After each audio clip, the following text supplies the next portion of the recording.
surplus multi-cab. Suzuki multi-cab. Suzuki. Very long ba? Name. Oh, I will ano. Yes.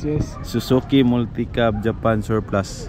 Yes, very long name in very YouTube. Long name and very good quality. And the owner will forget his channel. New arrival. This one here the side mirror light. Then it's very comfortable. See, brother. For example, I will sit here. See, the room is very big. The room is very big and the ceiling is very high. You can, while it's bumping, your head is safe. And you can relax also here. Can make your leg more long. And also the driving seat is good. See? So very big. Also the front cabin and also the back cabin. Still right hand drive. Full power. Yes, if you here covers, so it is double slide. If you covers here the block like this one, but if no have, then it is just a single slide. For example, that one. You check that one. If they have a cover.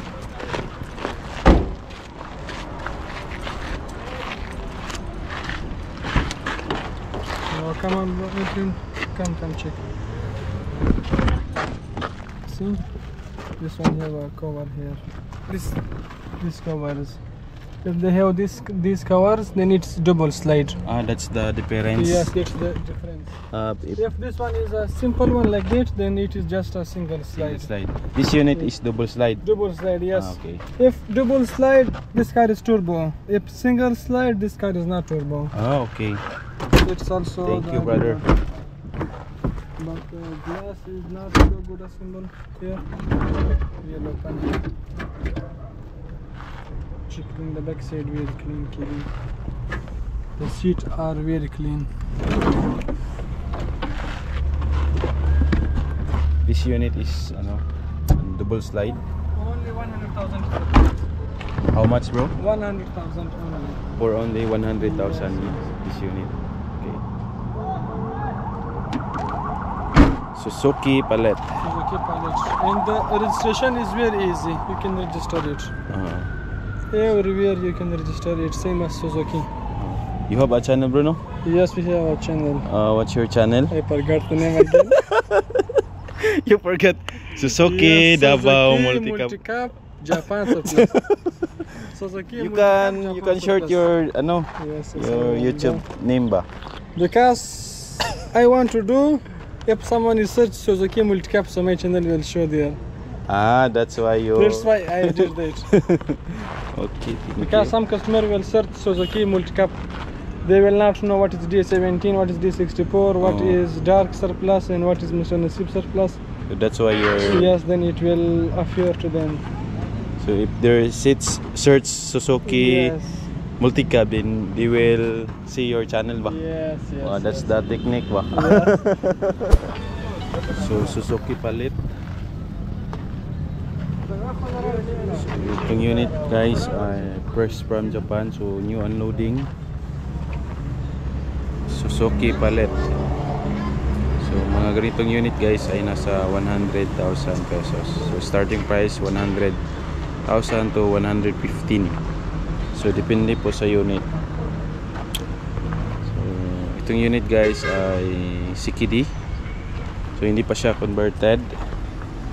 So baliktad pa ang kanyang manubela. So yun guys. So itong unit ay all power. So yun guys, so all power.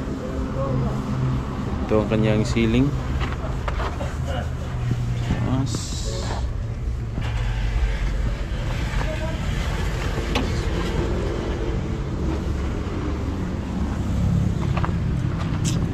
Ganitong unit guys dito sa Davao. So conversion is nasa 20,000.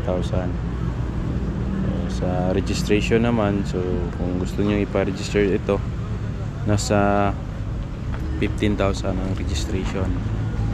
So kung bibili kayo nito, so halimbawa itong unit ay 100,000, so mag-add kayo ng conversion, nasa 120,000 na. Tapos sa registration naman 15,000. So pwede na itong patakbuhin sa halagang 135,000.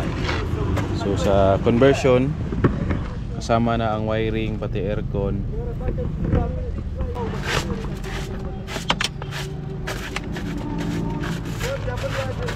So sa halagang 135,000.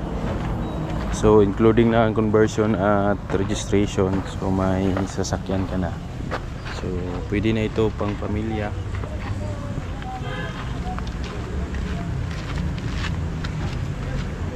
Yung unit guys, pwede na itong pang pamilya. So kung nag-start pa lang ang inyong pamilya, so pwede na ito. So kasya dito ang 5 katao. So 3 sa likod, 2 sa harap guys.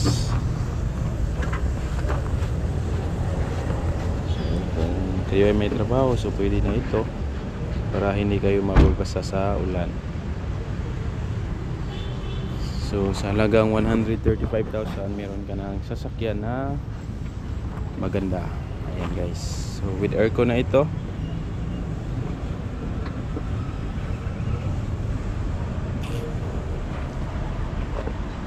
So 4x2, so power button na po.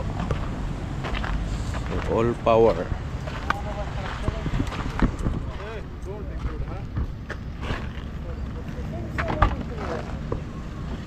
Okay, ayan guys.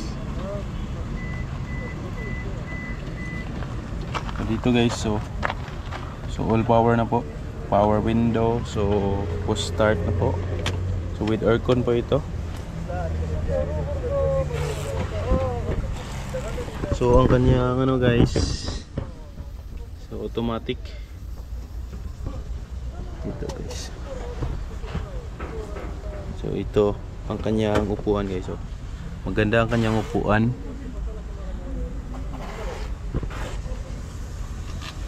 Ayan. So malapad po ang kanyang dashboard sa harap. So ang kanyang engine nito is nasa harap na, wala na dito sa ilalim ng upuan. So pwede pa itong i-move forward at saka move backward ang kanyang upuan. So try natin guys. Ayan. So pwede pa siya i-move forward at backward. So malaki ang kanyang space sa harap guys. So kanyang gulong guys ay original Japan. So size 13 po ang kanyang gulong. So R13 po.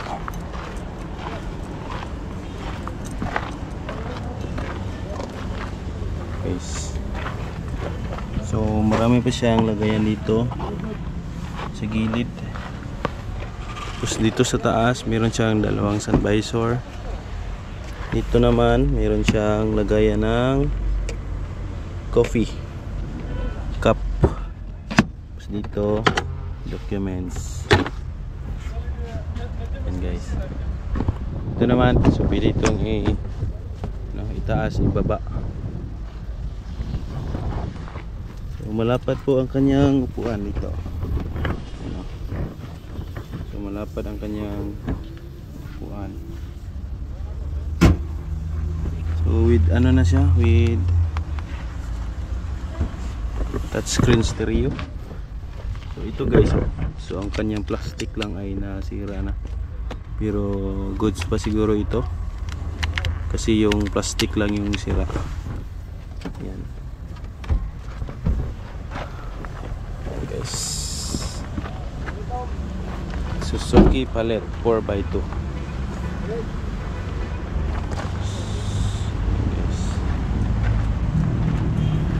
Punta lang kayo dito sa kilometer 12 MacArthur Highway, Bagua Playa, Davao City. Ayan. So available po dito is 4 na Suzuki Palette. Ayan, pinapa-under na po.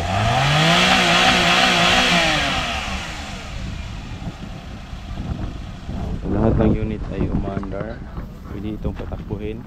Kaya lang baliktad pa ang kanyang manubela. So kailangan pa siyang ipa-convert sa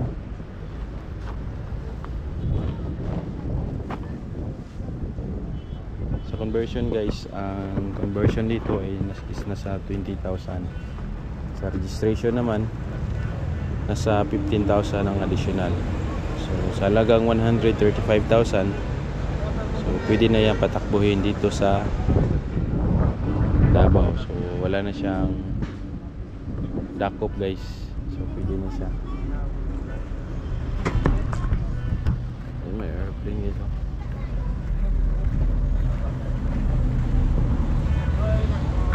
Suzuki Palette 4x2 all power. Ayan guys.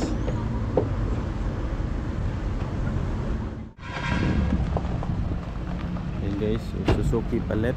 So tumatakbo siya, umaandar.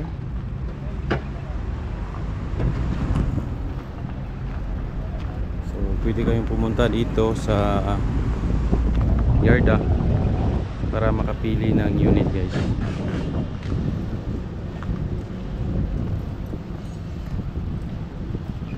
Suzuki Palette.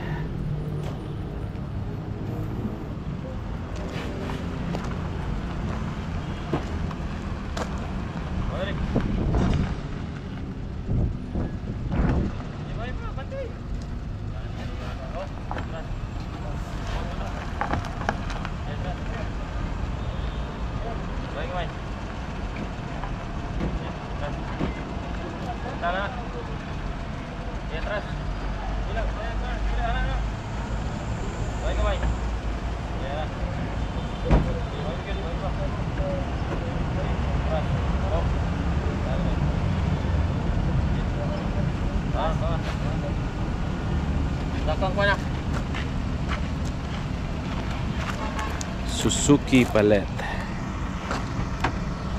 Marami din dito guys, mga available unit, mga multi-cab, Daihatsu, drop side, mga trucks. So galing ng Japan. So marami dito guys.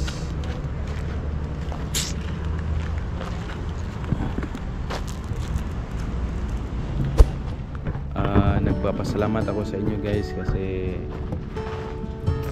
pinapanood ninyo ang aking mga videos sa YouTube. So di ko akalain na marami palang mga nais na bumili ng mga ganitong mga surplus na sasakyan. So malayo na rin ang narating ng ating videos. So dati nga may tumawag sa akin from Dipolog, si Sir Edwin Dagpin. So shout out nga pala sa iyo Sir Edwin. Si Sir po ay ating subscribers at saka viewers. So siya po ay tumawag sa akin. So gusto niya daw magpasama dito sa Yarda para bumili ng kanyang unit. So sa akin guys, walang problema guys. So kung gusto nyong bumili ng mga unit, so pwede nyo ako i-contact para samahan ko kayo dito sa yard. So libre po yan, walang bayad guys, basta subscribers ko. So walang problema po. So shout out sa inyo guys. So comment kayo sa baba guys ha, kung taga saan kayo, para malaman ko kung saan na nakarating ang aking videos. So maraming salamat sa inyo guys. So see you sa next episode.